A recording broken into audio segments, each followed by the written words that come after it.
कहानी की शुरुआत में हमें एक छोटे शेर के बच्चे हजारों पैरों वाली जंगली जानवरों की भीड़ है। देखते ही देखते वे उसे पकड़ने वाले थे। छोटा शेर तेजी से एक पत्थर के पीछे छिपने के लिए दौड़ पड़ा। अनगिनत गायों के खुर उसके सिर के ऊपर से गुजर गए। जरा सी भी चूक होती तो वह रौंदा जा सकता था। इस निर्णायक समय पर छोटे शेर ने मौका पकड़ा और जोर से छलांग लगाकर मृत पेड़ की एक डाल पर कूद गया। वह शाखा को मजबूती से पकड़कर बिना हिले डुले रुका रहा, लेकिन दौड़ते हुए जानवरों की भीड़ की वजह से हलचल हो रही थी। टूटने का खतरा केवल समय की बात थी। इसी समय पर सिंह राजा पहुंच गया। उसने छलांग लगाई और भागते हुए जंगली भैंसों के झुंड के बीच कूद गया और वह लगातार उनके बीच से गुजरता गया। जल्द ही वह सिम्बा के पास पहुंचा और उसे सुरक्षित स्थान पर ले गया, लेकिन खुद को टक्कर लग गई और वह गधेड़ों के समूह में गायब हो गया। सिम्बा ने सामने की ओर देखा और वह असहाय महसूस कर रहा था। उसे किसी चमत्कार की उम्मीद थी। तभी शेर राजा ने जोर लगाकर ढलान पर छलांग लगाई और धीरे धीरे ऊपर की ओर चढ़ने लगा। जब वह लगभग खाई की चोटी पर पहुंचने वाला था, तभी उसका भाई स्कार आ गया। शेर राजा ने अपने भाई से विनती की कि वह उसे थोड़ा ऊपर खींच ले, परंतु स्कार ने मदद के लिए हाथ नहीं बढ़ाया, बल्कि खुद ही उसे खाई में धक्का दे दिया। ये सब उसके भाई की साजिश थी और दुर्घटनावश इस साजिश को छोटे शेर ने देख लिया। वह दिल दहला देने वाली चीखें मारने लगा। हालांकि उसने यह नहीं देखा कि उसके चाचा ने ही यह क्रूरता की थी। जब जंगली जानवरों का झुंड वहां से हट गया तो सिम्बा अपने पिता के पास आया और उसने अपना पंजा बढ़ाकर धीरे से अपने पिता को छुआ। लेकिन राजा ने पहले ही अपनी सांसें खो दी थी। अपने पिता को देखते हुए, जो उसे बचाने के लिए मारे गए थे, सिम्बा का दिल गहरे दुख में डूब गया। वो अपने पिता की बाहों में सिमट गया, आखिरी बार उनकी गर्माहट को महसूस करता हुआ। तभी उसका चाचा स्कार वहां आ गया और उसने सारा दोष मुफासा की मौत का सिम्बा पर लगा दिया। इससे दुखी सिम्बा और अधिक आत्मग्लानि महसूस करने लगा। उसे समझ नहीं आया कि अब उसे क्या करना चाहिए, इसलिए उसने अपने चाचा स्कार की ओर देखा। लेकिन स्कार ने उससे कहा, भागो भागो सिम्बा, भाग जाओ और कभी वापस मत आना। सिम्बा के मन में बहुत डर था। वह उस स्थान से भाग गया। हालांकि वह ज्यादा दूर नहीं गया था कि स्कार ने आदेश दिया कि शिकारी कुत्ते उसकी पीछा करें और उसे मार डालें। पागल कुत्तों के समूह का सामना कर छोटा सिम्बा केवल घबराहट में भागता रहा। वह भागते भागते खाई के किनारे तक पहुंच गया और रुकने में असमर्थ होकर सीधे खाई में गिर गया। शिकारी कुत्तों ने इतनी ऊंचाई को देखकर सोचा कि सिम्बा निश्चित रूप से मर जाएगा, इसलिए वे जल्दबाजी में वापस लौट गए। स्कार जैसे ही राज्य में वापस आया, उसने जानवरों को मीटिंग के लिए बुलाया। उसने कहा कि अब सिंह राजा मुफासा मर चुका है और छोटा सिम्बा भी गायब है, इसलिए अब वह स्वाभाविक रूप से राजा बन गया है। दूसरी तरफ सिम्बा खाई में नहीं गिरा, बल्कि एक निकली हुई चट्टान पर आ गिरा। सिम्बा अपने पिता की मौत के लिए बेहद अपराधबोध महसूस कर रहा था। वह वास्तविकता का सामना नहीं कर पा रहा था। उसने मुड़कर देखते हुए संकोच किया, फिर बिना पीछे देखे ही गौरवशाली साम्राज्य को छोड़ दिया। सिम्बा थका हुआ शरीर लिए रेगिस्तान में भटकता रहा। जल्द ही वह मानसिक और शारीरिक थकावट के दोहरे आघात के तहत गिर पड़ा। कोई भी उसे बचा नहीं सका। ज्यादा समय नहीं बीता था कि गिद्धों का एक झुंड उसे देख लेता है और वे उसे नोचने की तैयारी करने लगते हैं। तभी दूर से एक जंगली सूअर वहां दौड़ता हुआ आता है और गिद्धों के चंगुल से सिम्बा को बचा लेता है। सिम्बा की कहानी जानने के बाद पूंबा और टिमोन उसे दिलासा देते हैं कि हर कोई गलती कर सकता है, लेकिन महत्वपूर्ण यह है कि उसे पीछे छोड़ दिया जाए। इसी तरह सिम्बा अपने दिल में पिता की मृत्यु का गम छुपा लेता है और पूंबा और टिमोन के साथ उनके रहने की जगह पर चला जाता है। यहाँ हर कोई शांति से रहता है, कोई चालाकी नहीं करता, रोज खाना खाने के लिए भी रहे होते हैं। सिम्बा यहाँ नया आया था तो उसे भी यहाँ के रीति रिवाज के अनुसार चलना पड़ा।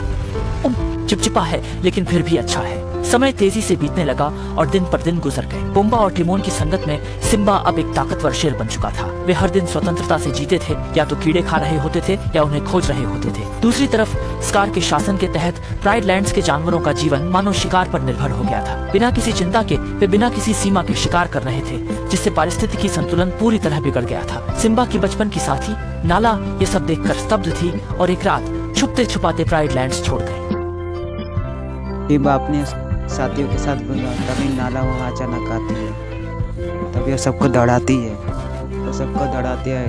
और बुम्बा अकेले पड़ जाता है और भागने का कोशिश। तभी वहाँ सिम्बा आ जाता है। सिम्बा उसे बचा लेता है। नाला और सिम्बा में जबरदस्त फाइट होती है। तभी नाला सिम्बा को पहचान लेती है। नाला कहती है, सिम्बा तुम।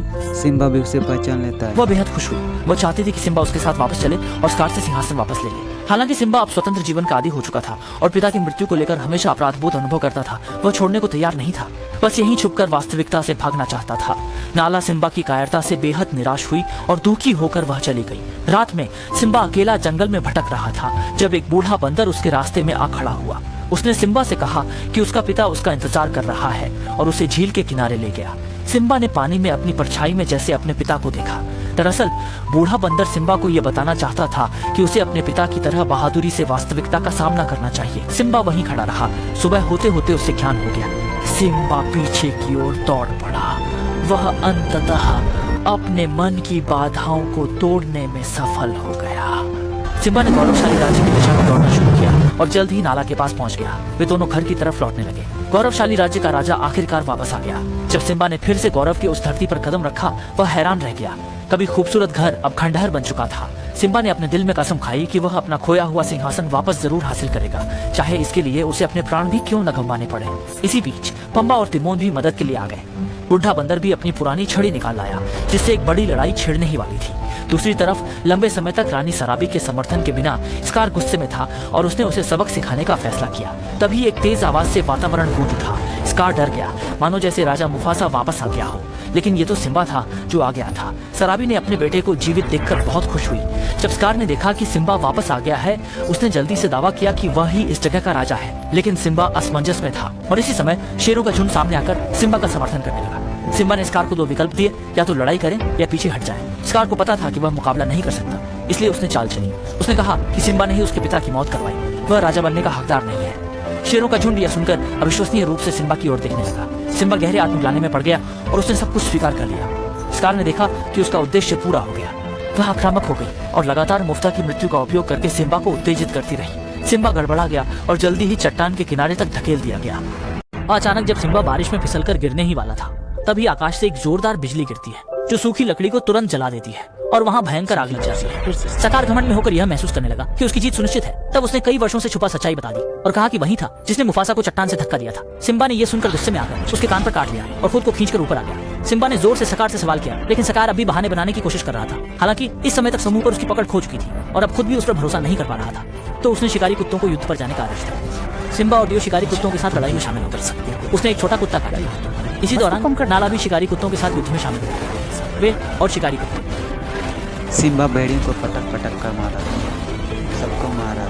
इसके अलावा पुम्बा और टिमोन भी लड़ाई में शामिल हो गए। उसने पूरे रास्ते पर कुत्तों को धकेला और उनकी अफरा तफरी मचा दी। लड़ाई के बाद कुत्ते भारी हानि के साथ इधर उधर भागने लगे। स्कार पहले ही भागना चुन चुका था और सिम्बा ने जल्दी से उसका पीछा किया। वह स्कार का पीछा करते हुए चट्टान के ऊपर दौड़ा और जल्द ही उसे खाई के किनारे तक ले आया। स्कार के लिए अब भागने का कोई रास्ता नहीं था। वह सिम्बा से माफी मांगने लगा और कहने लगा कि यह सब कुत्तों की गलती है। और उसी समय कुत्तों ने उनकी बातचीत सुन ली। सिम्बा ने स्कार से कुछ कठोर नहीं किया, बल्कि उससे कहा कि भागो भागो दाग, भाग जाओ और कभी वापस मत आना। लेकिन स्कार अपनी बुरी आदतें नहीं छोड़ रहा था और अचानक से सिम्बा पर हमला करने की सोच ही रहा। इस बार सिम्बा बिना सोचे समझे सीधे स्कार से भिड़ गया। हालांकि स्कार की उम्र बिल्कुल भी सिम्बा के मुकाबले नहीं थी। स्कार ने अचानक रुक गया। अलग है, लेकिन यह परिपक्व नहीं है कि वह खाई। गिरने के बावजूद स्कार नहीं मरा, बल्कि शिकारी कुत्तों से गिर गया।